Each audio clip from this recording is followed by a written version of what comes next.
dengue epidemic in South Cotabato, declining in Ozamiz City, Davao City, Davao del Sur. It's the same disease. Yet the contrasting outcomes in the fight against dengue in South Cotabato Province, south of Mindanao, and Ozamiz City, northwest of the island, may offer good lessons amid the national alert on the disease.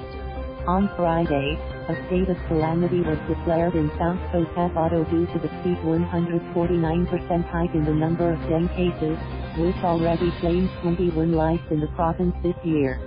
Governor Reynaldo Tamayo Jr. had asked the provincial board, which regularly meets on Monday, to convene a special session to pass the measures, according to South Cotabato Vice Governor Vicente de Jesus. Previously, Zamboanga Sibugay made a similar declaration even as the Department of Health announced the national dengue alert. But in Ozamiz City, Misamis Occidental, the number of dengue cases has dropped since the city government pushed hard for the adoption of measures that focused on preventing new infections and early treatment. From January to July this year, 333 dengue cases were reported, a 60% drop from the 833 found for the same period last year, according to Brixlyjun Go, coordinator of the Dengue Prevention and Control Program of Ozamiz. Epidemic De Jesus said the rise in dengue cases in South Cotabato was alarming. Our public and private hospitals are being crowded mostly by dengue patients, he observed. The Provincial Health Office said 3,347 dengue cases were reported from January 1st to July 13th in the 10 towns of the province and the capital city of Koronadal. For the same period last year, there were only 1,344 cases.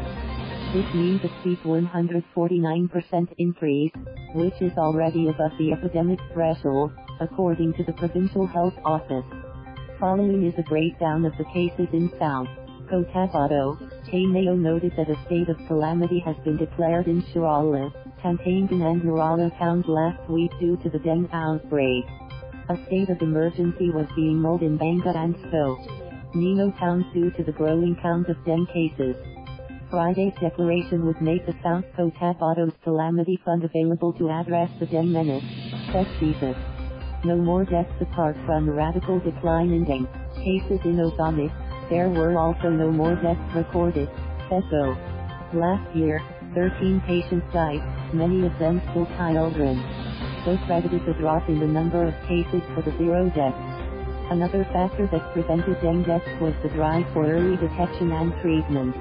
The earlier a patient avails of medical attention, the faster the recovery and the lesser the probability of dying, explained Paul Singh, administrative officer at the Ozamiz City Health Office. Most of those who died last year were patients who were late in seeking treatment, Singh said. Since then, we have emphasized the need for early detection and treatment. If one has fever, we ask that they immediately consult a health center or the school clinic or the nearest hospital to increase our degree of detection of new infections, Singh added. The formula was simple: early detection means early treatment, which further means a nil chance of death. Prevention as bedrock. A call for early detection and seeking early treatment when infected was repeated all over the city for several months through a report campaign, during which vehicles went from place to place playing a pre-recorded message on dengue. Included in the information package was the call for destroying mosquito breeding grounds. That was the most important message as it underpinned the prevention pillar which, in turn, is the bedrock of our entire fight against dengue, Singh explained. A massive information drive was launched to cover 30 of the city's 51 barangays that have dengue cases. Apart from the report, community meetings were held at every Purok, sub-village, followed by cleanup drives. These sessions involved elected officials, the Philippine National Police, the Army, health workers, leaders of civic groups, all exhorting people to do their share in the fight against dengue. Back then, we drummed up the idea that the cleanliness in every household means the safety of the community from dengue, Singh recalled. Cooperation hit a slow start. But when we brought out the details of dengue deaths, the fear factor moved people to action, he said. With increased cooperation, the city health office rarely resorted to fogging to drive away the deadly mosquitoes, reserving it for areas where a dengue death has been recorded. city brigade. Several schools were also generators of dengue cases last year. The city health office focused on the top 20 schools with high infection rates. These schools also organized the Little Dengue Brigade. Separate Benson, a teacher at Andrea Costonra Elementary School in Durani Aguada, says the brigade is composed of students from grades 4 to 6 who led in cleaning and monitoring all possible mosquito breeding sites in the school campus.